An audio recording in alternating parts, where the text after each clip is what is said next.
not the weather I prefer. So unfortunately, yesterday I spent hours prepping for a video, and I can't upload it. So instead of uploading that video, I have to upload this video explaining why I can't upload that video. Mainly because yesterday was the last day of dry weather. And then now it's going to be like this for at least a good part of the rest of the week. Unfortunately, I can't really work in the rain, and yeah, so that sucks. I was so close to finishing the video yesterday. I'll give you a rundown on what happened. Put up a poll on videos that I'm planning to make and which you would like to see first. Everyone seemed to want to see, you know, turbo back pressure testing on Buster. I'm like, okay, cool. So let me try to do that. Of course, I'm always working against myself. I'm working against time. I had to be mindful that this is my only vehicle, so downtime on this is crucial to keep it minimal. But I was rushing around, getting everything done. Obviously, in order for me to test the turbo back pressure, I have to tap into the turbo housing, the hot side.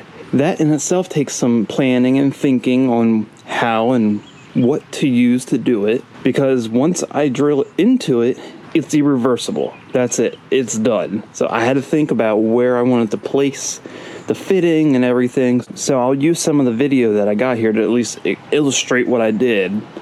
I drilled out a hole, tapped threads, screwed in a brass fitting, which in itself wasn't the best thing I could do, especially into a cast iron chunk of metal. I was just trying to work with what I had, trying to get it done to get the video out, right? So screw it in there, and then I put some JB welds, the putty. I mixed up some putty and I put it around it just to seal it up really nice, just to give it a little extra reinforcement. And I thought all was well. It's probably because A, I didn't use high heat JB weld putty, so that's one problem, an additional problem I did. Not to mention, I barely gave it any time to set and dry. Like, it didn't even fully cure. It just, you know, it just hardened up like the usual, like 10-15 minutes or whatever, and then I was out on the road doing testing. Well, it was just like one thing after another. I had the laptop recording everything else so I can monitor, you know, manifold pressure. So here I am going down the road. I do my pool, everything was good. I look back up on the windshield and realize that, oh, look, the GoPro stopped recording. So I'm like, crap, now I gotta redo this all over again. So I turned around, went back to the spot, got back into the same spot of the road I was, redid my log, redid that, and I forgot to re-record on the other camera I was using, which, I mean, it was just my phone. I forgot to hit record on my phone. So the GoPro recorded fine. It recorded the gauge, but then at the end of the pool, there's this loud noise. Yeah, that didn't sound good. I'm like, oh no. I knew exactly what it was. So I get home, I pop the hood, I look, that whole fitting just stripped the threads right on out. It just launched it out of there. So that didn't work, and I'm like, crap, I have no more day left.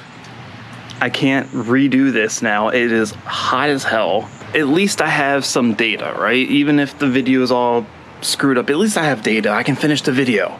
So I go look on the laptop, and like half of my data streams didn't record, which is annoying. This is the first time this has ever happened. Out of all the logs I took, of course, this one time I needed to get a log, and it goofs. So it didn't even read manifold boost pressure. The only thing I had to go off of was throttle inlet pressure. So I don't really know. It's all guessing at this point. I mean, I can tell you some of the, you know, what I found, some of the data I did get. It's not good, but it's something. Either way, I can only guess that just how the car's been running and with the heat and everything, usually when it's hot, because I'm very conservative about how hard I want the car to run when intake temps are high. 26, 27 maybe sustained. It's usually around 25, 26 sustained, 28 peak.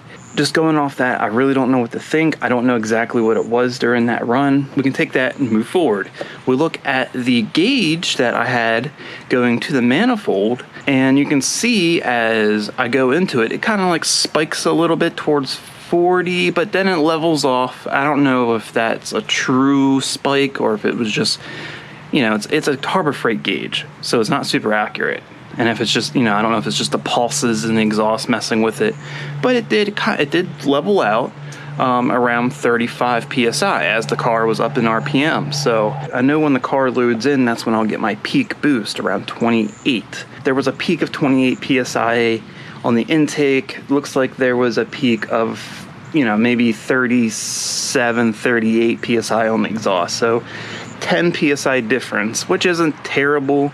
Mind you, I mean, this is all preliminary data at this point because I can't use it. It's no longer good because it's inaccurate, but it's something, I guess. If I'm pushing 28 psi in the intake and there's about, you know, 35 to 38 on the exhaust, that's not terrible. That means I could probably push the turbo a little bit further. And that was my thought, just based off what the RS guys run. You know, their turbos are very similar to the Ford Performance HPP turbo. The Ford Performance turbo has bigger housing on the front side, I believe. But other than that, they were usually running 32, 33 psi pretty much full tilt. That's what I thought, and this data is kind of already suggesting that. So I would love to see accurate data, which means eventually when I fix that, I know welding cast iron is not easy and I suck at welding, but I think maybe a combination of some, you know, epoxies and welding a bung or something onto the manifold, onto the turbo housing, I can get something strong enough to hold in place where I can redo this test again when, you know, all of this clears up and get some accurate data. So, but, you know, it's kind of exciting, I guess. I still got something, and you can take it for what it's worth. You can discuss in the comments what you think about my findings, even though they're not super accurate, but it is what it is. You know, real life, guys. Real life. Yeah, until I can redo the video, I just wanted to kind of make this as a placeholder just to put something on the channel. It's been a little quiet lately, so yeah, I think that's going to wrap it up here for the video. You know what to do. If you like the video, please give it a thumbs up, share it with everyone you know. If you want to see more content like this and you haven't already, go ahead and subscribe to the channel. Keep a lookout for the next Karz Kreated video.